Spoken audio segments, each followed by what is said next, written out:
आधार transaction time रे वर्तमान गोटे कॉमन प्रॉब्लम देखिबाकू मिलुछि जोड़ा होछि एरर कोड 730। सबु प्रकार चेष्टा सत्वे भी समाधान हो पारु नाही। विशेषकर L1 बायोमेट्रिक डिवाइस रे ही यही प्रॉब्लम देखिबाकू मिलुछि।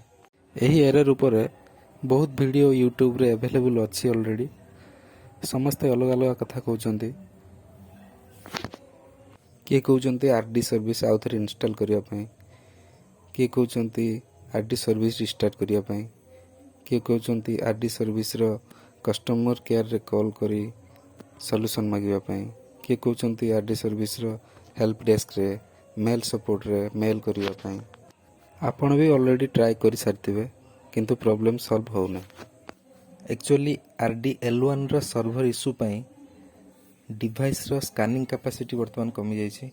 वर्तमान पई यार सॉल्यूशन होछि डिवाइस रो स्कैनिंग एरिया को भलो से क्लीन करंतु आ फिंगर को भलो से क्लीन करी फिंगरप्रिंट कैप्चर करंतु।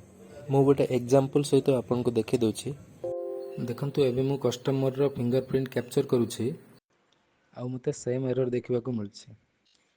मु आउ थर भी ट्राई करनोछि। देखंतु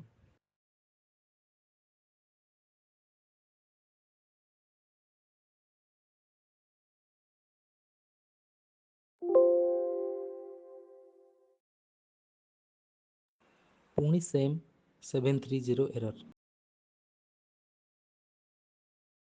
एबे मु कस्टमर फिंगर को भलो से क्लीन करी आउ थरे फिंगरप्रिंट कैप्चर करूछि।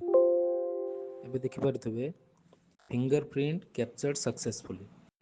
वीडियो भलो लागिथिले गोटे लाइक आ चैनल को सब्सक्राइब करनियंतु।